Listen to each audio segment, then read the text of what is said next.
आए जब कष्ट, बहुत कष्ट का जीवन चल रहा हो, बहुत कष्ट की जिंदगी चल रही हो, ध्यान लगाना। अगर कष्ट का जीवन चल रहा हो, तकलीफ की जिंदगी चल रही हो, 5-7 सोमवार, या तो 5 सोमवार या 7 सोमवार, हाथ में दुर्वा, मान लो ये तुमने दुर्वा ले ली, हाथ में दुर्वा, एक बेलपत्र, और उसी हाथ में अपने घर का भरा हुआ 1 लोटा जल।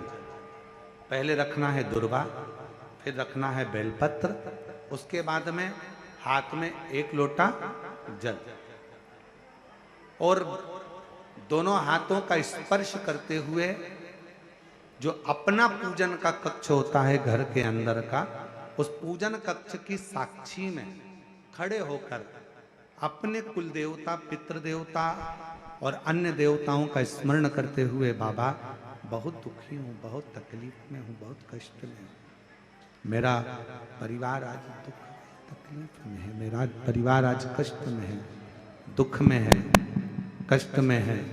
बाबा को अपने मन का भाव कहते हुए, हृदय से प्रार्थना करते हुए, अपने घर के मंदिर से निकलकर फिर उस जल को लेकर शिवालय तक जाओ और दक्षिण की ओर खड़े होकर उत्तर की ओर मुख कर कर जल समर्पित करो। बेलपत्र और दुर्वा दोनों को अशोक सुंदरी वाली जगह पर चढ़ा दीजिए। अशोक सुंदरी की जगह तो सबको मालूम है ना। अशोक सुंदरी वाली जगह पर उस बेलपत्र और दुर्वा को समर्पित कर दो।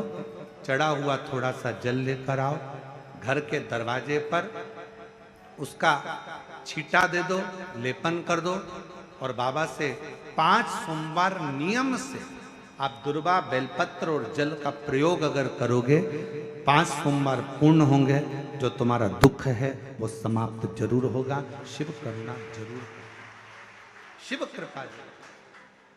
बस इसमें 3 चीजों का स्मरण रखिएगा। 3 चीजों शिव पुराण कर रही है, इसमें 3 चीजों का स्मरण करिए। पहले नंबर पर दुर्वा, दूसरे नंबर पर बेलपत्र, और तीसरे नंबर पर जब जल चढ़ाकर वापिस आओ तो अपने घर में प्रवेश के पहले देहली पर, चौखट पर, भगवान शंकर के अपने घर के द्वार पर शिव का नाम लेकर जल का सिंचन। 3, शिव जी की करुणा का गुणगान करने के लिए 3, जब आप तकलीफ में होते हो तो 3, शंकर को जल चढ़ाने वाला, 1 लोटा जल चढ़ाने वाले के पास 3 को भगवान शिव अवश्य भेजते हैं। दुख को समाप्त करने से पहले 3 को मेरा शंकर आपके दरवाजे पर जरूर भेजता है। पहले नंबर पर मां आद्य शक्ति दुर्गा को आपकी पड़ोसन के रूप में, आपके रिश्तेदार के रूप में, आपके कुटुंबी के रूप में, आपके संबंधियों के रूप में, किसी ना किसी के रूप में आपके पास भेजकर बोलेंगे, क्यों घबराती हो, क्यों चिंता करती हो, क्यों टेंशन लेती हो। मैंने सुना है कथा में, बाबा ने ये बताया था, एक काम कर, 1 बेलपत्र, 1 दुर्वा लेकर जा, बताएगी, आएगी, बैठेगी, सुंदर, उस दिन उसका चेहरा देखोगे आप तो आपको लगेगा ये मेरी पड़ोसन नहीं हो सकती। उसका चेहरा देखोगे तो आपको लगेगा ये मेरी देवरानी नहीं, ये मेरी जेठानी नहीं, ये मेरी ननंद नहीं, ये मेरा रिश्तेदार नहीं। आज इसका चेहरा कुछ और बोल रहा होगा, होगी तब कोई तुम्हारे कहेगा, धीरे से, सामने नहीं आएगा तो सुंदर स्वरूप धारण कर कर स्वप्न में आकर कहेगा। ऐसा लगेगा कोई तुम्हें जगा कर कह रहा है कि तू घबराना मती, तू ये कर लेना, समझ। धीरे से, सामने नहीं आएगा तो सुंदर स्वरूप धारण कर कर स्वप्न में आकर कहेगा। ऐसा लगेगा कोई तुम्हें जगा कर कह रहा है कि तू घबराना मती, तू ये कर लेना, समझ लेना मेरे बाबा ने अपनी अर्धांगिनी पार्वती को तुम्हारे पास भेज दिया। मेरे शिव ने अपनी पत्नी को तुम्हारे पास भेज दिया, अपनी अर्धांगिनी को भेज दिया। दूसरे नंबर पर मेरे भोले बाबा, मेरे शंकर, मेरे त्रिकालदर्शी, मेरे करुणा सागर, मेरे शंकर। दूसरे नंबर पर अपने गण भृंगी को भेज देते। शिव जी के गण श्रृंगी और भृंगी का कर्म क्या? श्रृंगी शिव से दूर नहीं होता और भृंगी शिव जी की आज्ञा पाकर शंकर के भक्त के पास जाकर बैठता है। शिव जी अपने दूसरे पात्र को भेजते हैं भृंगी को। भृंगी दूसरे नंबर पर जाता है। उसका काम क्या है? भृंगी का कर्म क्या है? तो कहा भृंगी कभी भी सामने अपने प्रतिबिंब से नहीं आता, किसी का स्वरूप धर कर नहीं आता। भृंगी आपके हृदय में आकर भीतर से बोलने का प्रयास करता है। ये काम गलत हो रहा है, इसको रोक ले। तेरा मन से अंदर से बोलने का प्रयास करेगा, एक काम कर, तू वहां चले जाए, ऐसा हो सकता है, तू ऐसा कर ले, तू वैसा कर ले। वो बताने का प्रयास करेगा, वो आपको ले जाने का प्रयास करेगा, उस तक ले जाने का प्रयास करेगा कि ये कर्म कर, ये कर्म कर।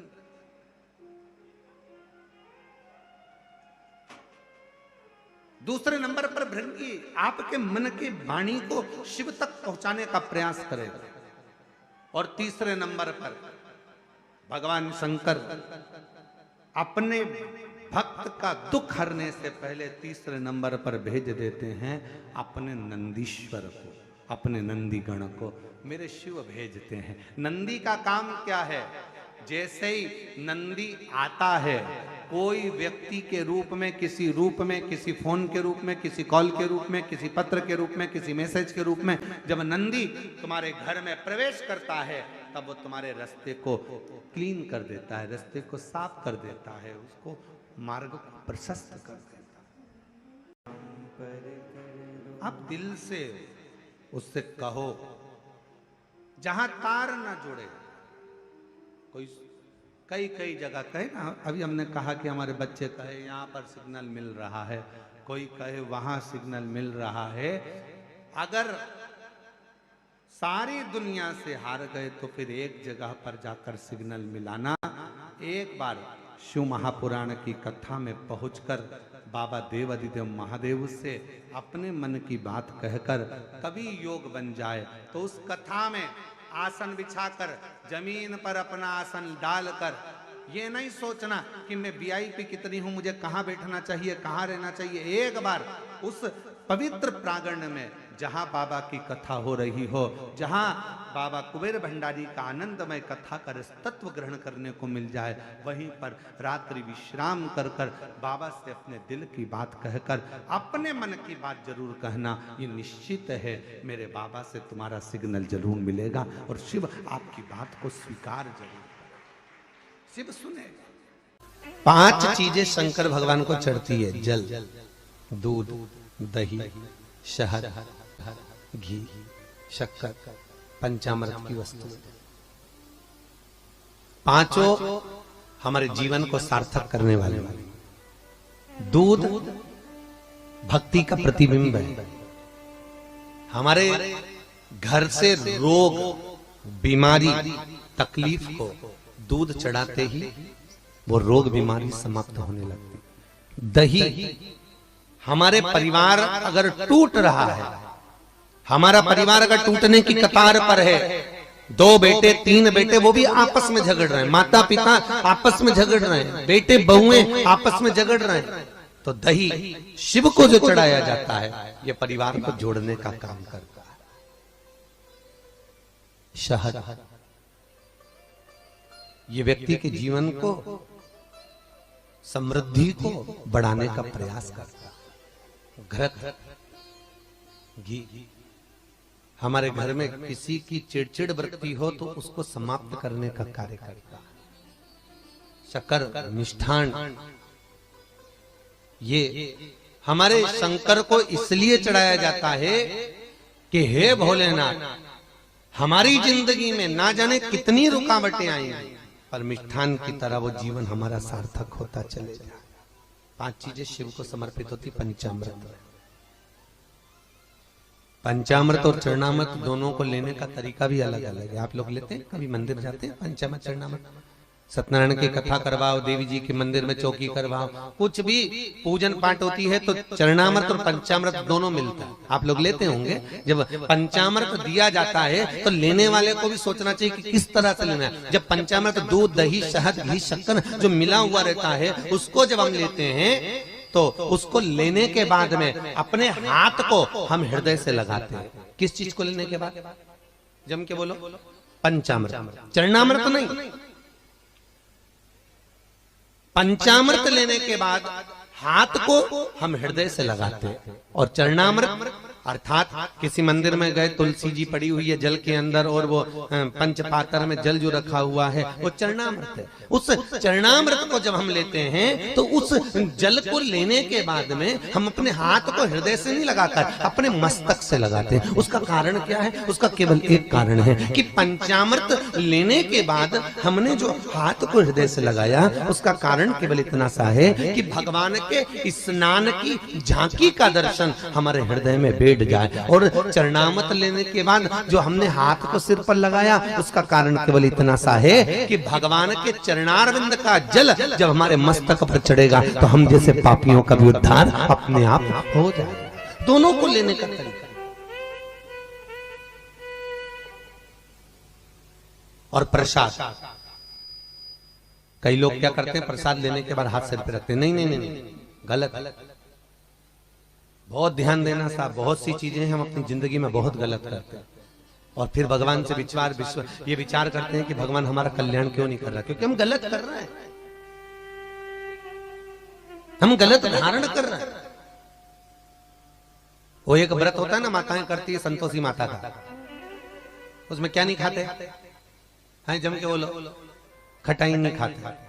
अच्छा ईमानदारी से बोलो, तुम 16 सोमवार शुक्रवार करे तुमने संतोषी माता के, तुमने 10 शुक्रवार करे संतोषी माता के, और संतोषी माता ने तुम्हारी नहीं सुनी तो तुम जगत में कहोगी बताओ माता जी के हमने तो व्रत करे और माता जी ने हमारी नहीं सुनी। पर तुमने व्रत करे तो करे कैसे? तुमने धारण तो करा कि शुक्रवार को खट्टा नहीं खाना है, पर संतोषी माता के व्रत को तुमने अच्छे से धारण नहीं करा। तुमने उसमें पढ़ा कि खट्टा मत खाओ, पर संतोषी माता के व्रत को अगर अच्छे से धारण करोगी, गणेश जी की बेटी है संतोषी,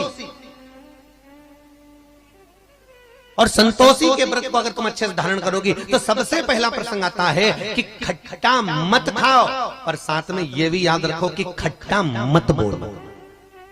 अब मालूम पड़े शुक्रवार का व्रत रख लिया, खट्टा नहीं खाऊंगी, खट्टा नहीं खाऊंगी, और सबसे झगड़ा करती फिर रही, जरा जरा सी बात में लड़ रही, जरा जरा सी बात में खट्टा बोल रही, तो व्रत लगेगा? अरे बोलो तो जी जियो, अरे बोलो अच्छे से, लगेगा? व्रत का फल मिलेगा? नहीं। और जगत में कह रही मैंने तो व्रत भी करे पर फायदा नहीं हो रहा, मैंने तो व्रत भी करे कोई लाभ नहीं हो रहा। तो भगवान भी बोले लाभ कहां से होगा? खट्टा खाया नहीं, पर खट्टा बोला तो, और खट्टा अगर बोल दिया तो लाभ क्या होगा? उसका भाव। अब शंकर जी की बात लेके, शंकर जी के मंदिर में गई, वहीं का लोटा, वहीं का पानी, वहीं का महादेव उठा उठा के चढ़ा रही है, तो तेरे को कोई फायदा होगा? अरे बोलो तो जरा जम के।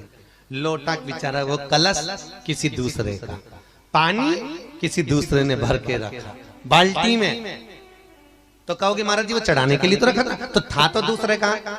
मेहनत किसी दूसरे ने करी, बिजली चालू करके लाइट वाले के बिल बनाकर उसने पानी भरा, दूसरे का पानी, दूसरे का कलश, और तुम बड़े प्रेम से उठा के चढ़ा दोगी तो तुम्हें कोई फायदा मिलेगा? कई कई माताएं बड़ी चतुर होती है, कोई पीपल का पेड़ का पूजन हो, कोई आंवले का पूजन हो, कोई बड़गद का पूजन हो, किसी भी देवी देवता का पूजन करने, थाली लगी लगाई मिल जाए, किसी की लगी लगाई थाली मिल गई, रोली, कोकू, हल्दी, मोहंदी सब रखा,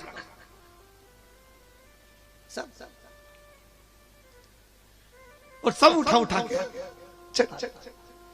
सब चढ़ाया, और बेचारी जिसकी थाली थी थोड़ी देर बाद वो आई तो आके देखा तो सब गायब हो गया, सब। और पूछ भी रही थी यहाँ सामान रखा था बताएंगे, तो कि वो एक आई थी लीलाबाई, सब चढ़ा के चली, सब चढ़ा। लाभ किसको हुआ? बोलो जम के। जिसने चढ़ाया उसको कि जिसकी थी उसको? अच्छा जम के बोलो जरा, यहां तक आवाज आना चाहिए। जिसकी थी उसको लाभ। शमी की जो पत्ती होती है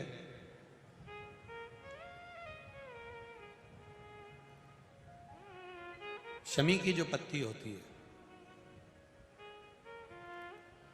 एक पत्ती में जितनी पत्तियां लगी होती हैं और एक पत्ती के अंदर, जरा ध्यान देंगे, जैसे इस पत्ती में ढेर सारी पत्तियां लगी हुई है, उस पत्ती में से भी एक पत्ती तोड़ोगे और एक पत्ती तोड़ने पर उस पत्ती को भी अगर गिनोगे तो उसमें बहुत सारी पत्तियां होती हैं।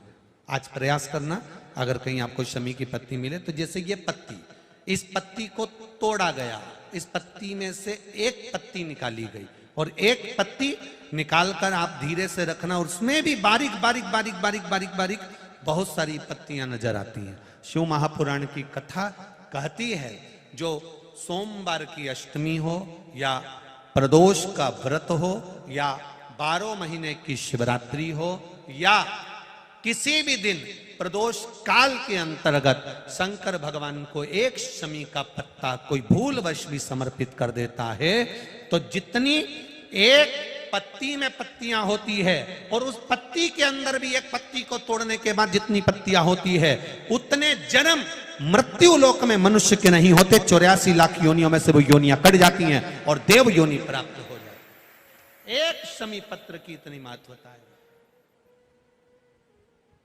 एक शमी पत्र। कितना सुंदर कहा है। जब जिंदगी बहुत संघर्ष में चल रही हो, बहुत दुख का जीवन चल रहा हो, बहुत कष्ट का जीवन चल रहा हो, बहुत कष्टमय जीवन चल रहा हो, तब शमी के 5 पत्ते, शमी के 5 पत्ते एक दुर्वा के साथ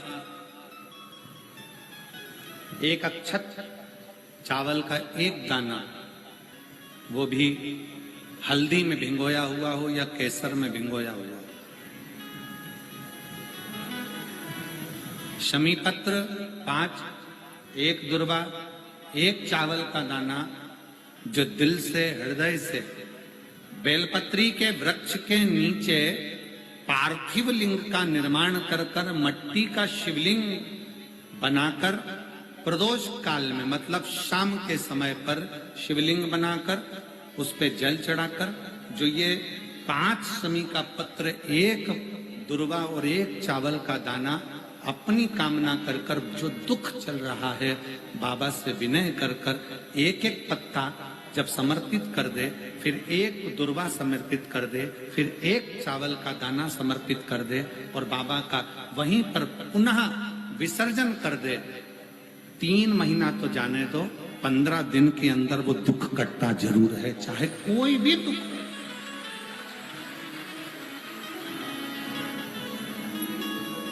कोई भी दुख क्यों, किसी भी तरह का दुख क्यों। और ये शंकर की आराधना, शंकर की पूजन। एक बहन बैठी है यहाँ, कई लोग कहते हैं अगर हमारे घर में शिवलिंग नहीं है, शंकर का अगर शिवलिंग नहीं है, तो फिर हम शंकर की आराधना कैसे करें। हम आपसे एक बात कहना चाहेंगे, अपने घर में एक छोटा शिवलिंग होना चाहिए, होना चाहिए। और मान लो नहीं है, आपके परिवार के लोग नहीं राजी हो रहे हैं, आपके घर के लोग नहीं राजी हो रहे हैं, आपके परिवार के लोग राजी नहीं हो रहे हैं, तो फिर क्या करोगे। तो कहा शिव महापुराण में सुंदर आनंद के साथ विद्धेश्वर संहिता में कहा कि शिवलिंग नहीं होने पर जब आप मंदिर में दिया लगाते हो, मंदिर में जब दीप लगाते हो, मंदिर में जब दिया जलाते हो, प्रज्वलित करते हो, मंदिर में जब दीप लगाओ तो दीप की जो ज्योति होती है वो भी शिवलिंग की आकृति की होती है। तब उस समय पर ज्योतिर्लिंग का स्मरण करो और अपना कार्य सफल करो। अगर शिवलिंग गला पकड़ रहा है, अगर शिवलिंग मान लो शंकर का शिवलिंग हमारे पास में नहीं है, शंकर का शिवलिंग हमारे पास में नहीं है, तो ज्योतिर्लिपि रिंग की भी आप आकृति कर बनाकर उसकी पूजन कर सकते हो। ज्योतिर्लिंग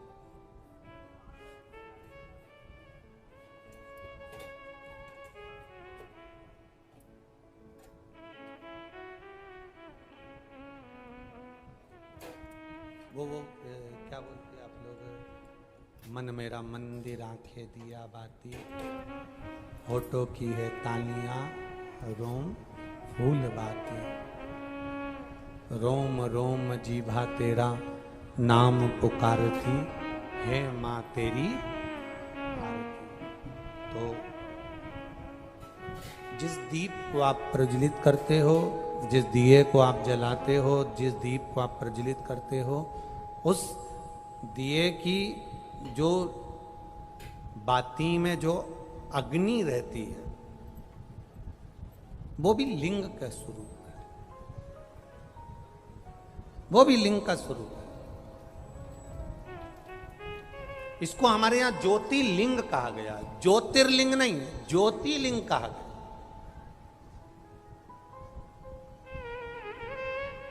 कि एक ज्योति में भगवान शंकर की आराधना करना, भगवान शिव की स्तुति करना, भगवान शंकर की आराधना में डूबना, एक ज्योति के प्रतिबिंब में, एक ज्योति के स्वरूप में। कभी जिंदगी में मौका मिले तो 5 दुर्बा, कितनी दुर्बा जम के बोलो जरा, 5 दुर्बा 1 बेलपत्र। कभी अगर मौका मिले जीवन में 5 दुर्बा 1 बेलपत्र, 1 अक्षत, 1 चावल का दाना, और तीनों पत्तियों पर लगा हुआ चंदन। बेलपत्र की जो 3 पत्ती होती है, इन तीनों पर लगा हुआ चंदन, दुर्बा, बेलपत्र, चावल का 1 दाना मध्य पत्ती पर रखकर, जब भी आप अपने हृदय से कोई सरकारी गतिविधियों में कहीं फंस गए हो, सरकारी कोई केस चल रहा है, कोई सरकारी चीजों में अगर तकलीफें आ रही हैं, तो शिव का नाम लेकर आप अपना कर्म जरूर करना, मेहनत जरूर करना।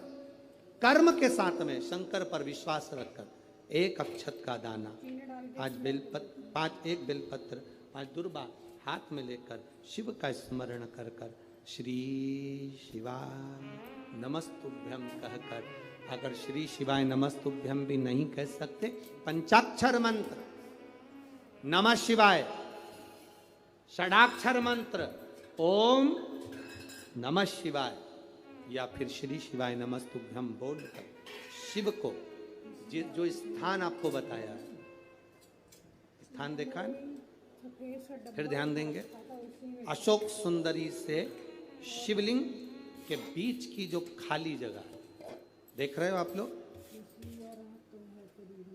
एलईडीओं पर ध्यान देना। एलईडी और अपने अपने मोबाइल पर अगर आप कथा सुन रहे हो, या यहाँ पंडाल में कथा सुन रहे हो, या आस्था चैनल पर सुन रहे हो, तो वहाँ शिवलिंग, अशोक सुंदरी का स्थान, बीच में जो खाली जगह है, इस खाली जगह पर बेलपत्री और दुर्बा का जो पीछे का भाग है, वो पीछे का भाग अशोक सुंदर की ओर होना चाहिए, अशोक सुंदर की ओर उसका भाग हो जाए, और पत्ती को इस तरह से शिवलिंग और जो खाली जगह है उसके मध्य में रखकर, कोई सरकारी चीज के लिए, कोई प्रशासनिक चीज के लिए, कोई केस के लिए, कोई कानूनी कार्यवाही के लिए, कोई तकलीफ में घिरे हुए हो, तो उस स्थान पर ये बेलपत्र केवल 1 बार चढ़ाकर बाबा से विनती करना, बाबा उसको स्वीकार जरूर करेगा, कार्य सफल जरूर करेगा। 1 बेलपत्र शिव भक्ति के लिए, 1 बेलपत्र की मूल, एक बेलपत्र जिसकी डंडी का भाग, जल जहां से बहकर बाहर निकल रहा है, अशोक सुंदरी का स्थान देखा है ना सब लोगों ने, बस उसी स्थान पर पहली बेलपत्र। दूसरी बेलपत्र पार्वती जी के स्थान पर, अर्थात जो जलाधारी है वहां पर। तीसरी बेलपत्र शंकर भगवान के शिवलिंग के सम्मुख में जहां आप बैठे हो वहां बैठकर डंडी का भाग विपरीत दिशा में रखकर, तीसरा बेलपत्र। चौथा बेलपत्र भगवान शंकर का जल जहां से नीचे गिर रहा है उस ओर सीधी बेलपत्र नीचे की ओर, और 5वीं बेलपत्र शंकर भगवान के अशोक सुंदरी के स्थान को छुआकर नंदी के पास रखकर, जो घड़े में जल है, अर्थात मट्टी के पात्र में जो तुम जल लेकर गई हो, उस पात्र के जल से शंकर का अभिषेक कर देना। शिव को वो जल समर्पित कर देना। जिंदगी में कैसा भी दुख हो वो कटता ही है, वो दुख रह नहीं सकता, ये निश्चित।